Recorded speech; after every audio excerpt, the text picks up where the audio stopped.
سيدة سميرة، ألم من تقل السلطات وأنتم أيضا يعني الكتاب وما توصفون بالموالين في فترة التسعينيات بأنه لم يكن هناك تعذيب في فترة الاضطرابات وما إلى ذلك، ثم ثبت بعد ذلك واعترفت الحكومة وذكرت أسماء ضباط بأنه كان هناك تعذيب حتى أنها رفضت أن يحاسب، أليس كذلك؟ في فترة التسعينات لم يكن هناك تصريحات لكتاب ولا لسياسيين لبطلان أو تصحيح هذا الادعاء، ولكن نحن نتحدث عما نحن به الآن. نحن أكيدين أن ليس هناك تعذيب في داخل. الشيء الثاني، أنت تتكلم الآن وتقول لي أغلبية شيعية وأقلية سنية، وهذه المسألة تدولت في كل جميع وسائل الإعلام. نحن على المستوى الرسمي لم نسأل الناس هل أنت شيعي هل أنت سني ثم نسوي إحصاءات. إذا كان لديك إحصاء أعطني إياه. وكأنك تقول بأن الشيعة أنت لست متأكد أنهم أكثرية، هذا ما تقوله تقريبا من ناحية العدد؟ أنا أقول لك أنني أريد أن أعيش في وطن ممكن أن أنا أرقد سني وأصبح ثاني يوم شيعي ثم أقلب عقيدتي في آخر اليوم أكون سني مرة أخرى ولا يؤثر ذلك في حياتي. To investigate these arrests ourselves, but our second day in Bahrain, helicopters hovered overhead as we stood in the street outside Nabil Rajab's home. Suddenly, half a dozen military and police vehicles surrounded us. About 20 men in black ski masks, some wearing civilian clothing, pointed machine guns at us. They forced us to get on the ground at gunpoint. They erased all the video they found. Then we were taken to a police station and interrogated for nearly 6 hours before being released. Bahrain's foreign minister couldn't tell us why we were arrested. To scare somebody not to say anything, or to scare someone not to express his views. This is not a government policy. We asked him about the missing. There were many who I know personally who've been called in for questioning and arrested, but for a short period of time it was for questioning. But I didn't hear that any one of them being harmed in any way just for blogging or being active online. From this point on, government minders were attached to our team at all times. They would not allow us to film any of the tanks or military. سيد عبد الجبار، يعني تقول بأن هذا حال المنظمات داخل البحرين، ماذا عن أمنستي، ماذا عن هيومن رايتس ووتش؟ كل هؤلاء يعني متواطئون على البحرين. أنا أريد أن أؤكد نقطة أساسية ومهمة جدا، أن منظمة العفو الدولية ومنظمة هيومن رايتس ووتش يحظيان بتعاون كبير من الجهات الحكومية، وأنا كنت شاهدا على كثير من المواقف الحكومية الفعلية من خلال أصحاب القرار الذين فتحوا لهذه المنظمات المجال الواسع والكبير لكي تقوم بالرصد والتحليل وإصدار تقاريرها من داخل البحرين. وأكبر دليل على ذلك أن تصدر منظمة هيومن رايتس تقريرها حول التعذيب من داخل أروقة وإقليم مملكة البحرين. نعم، لا توجد مشكلة لدى الحكومة في اعتقادي.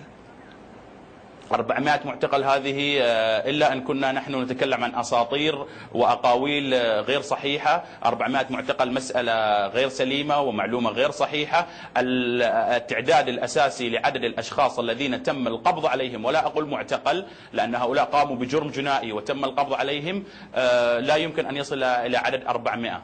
طيب ما هو العدد؟ ولا يمكن أن يصل إلى عدد 600 مثل ما ذكر. هل لديك عدد سيد عبد الجبار، لأنك تؤكد وتجزم؟ أنا لا أجزم، أنا فقط أنفي المعلومة التي ذكروها، ولكني أقول بأن العدد أقل من ذلك بكثير. يعني تنفي المعلومة استنادا على ماذا؟ استنادا على كثير من التصريحات التي سمعناها من المسؤولين، وايضا متابعتي لكثير من المواقع الالكترونيه، وايضا اجريت بعض الاتصالات مع بعض المسؤولين في الاجهزه الامنيه. العدد لا يصل الى هذا الحد. سيد عباد، طيب هل التزمت السلطات سيدة سميرة، هل التزمت السلطات بالحدود ايضا عندما لم تلتزم بالدستور في الواقع، عندما لم تمكن المتهمين من الحصول على محامي في اليوم الأول من القبض عليهم؟ ألا يقول الدستور بأنه يجب من أول يوم أن يكون لديهم محامي؟ المحامون حضروا، لكن من أول يوم يجب أن تتخذ، يجب أن يكون في إجراءات السلامة عندما يمس الموضوع الأمن الوطني ويمس يعني يمكن تجاوز الدستور إذا كان الموضوع، يعني تقولين بأنه يمكن تجاوز الدستور إذا كان الأمر يمس السلامة والأمن، صح؟ تقولين هذا؟ لا هذا ليس تجاوز للدستور، لأن المحامين حضروا والمحامين التقوا معهم وأهالي المسجونين التقوا معهم أطراف كثيرة يعني. لماذا هذه الضجة؟ إذا سيدة سميرة، لماذا لا تقبلي أقوال المحامين بأن موكليهم قد تعرضوا للتعذيب؟ أنت نفسك تقولين تحدثوا معهم، يعني هم لم يأتوا من رؤوسهم بهذا الكلام. طيب أنا لا أقبل هذا الكلام، لأن عندي شبه تأكيد أن ليس هناك تعذيب. لن يؤدي إلى خير. انتقل إلى نقطة أخرى، أن الوقت ليس في صالحنا في الواقع. يعني الملك مؤخرا تحدث عن مؤامرة تستهدف البحرين ومن ورائها أيضا دول الخليج، دول مجلس التعاون الخليجي الأخرى، وهي تحاك حسب قوله على مدى 20 أو 30 سنة الماضية، ووراءها جهات أجنبية. حتى نكون دقيقين، هل هناك تفاصيل لهذه المؤامرة؟ من وراءها مثلا؟ أعتقد أن هناك جهات تعمل على ذلك وستنشر في حينه. يعني طب في نفس الوقت في الواقع أنتم طردتم القائم بالأعمال الإيراني، صحيح؟ نعم. هل يمكن الربط بين هذا وذاك؟ في هذه المرحلة أتركها لك لتربطها كيفما شئت.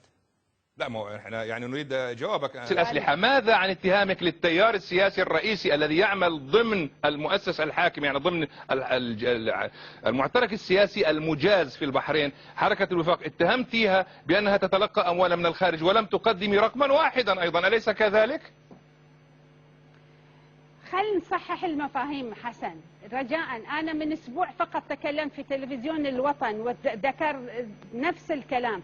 لم أتهم جهة باستلام أموال من الخارج، أنا أتكلم عن مظاهر تمويلية خطيرة، عن مظاهر صرف كثيفة ونشاطات تستدعي إلى صرف أموال كثيرة، ولكن لا نعرف من أين تأتي هذه الأموال أم هذه النشاطات. هل تقولين بأن الحكومة البحرينية لا تعرف، الحكومة البحرينية التي تحكم البلد لا تعرف من أين تأتي، إذا كانت تأتي أموال لإحدى الجمعيات أو إحدى الحركات السياسية المعترف بها بالبلاد؟ تقولين هذا؟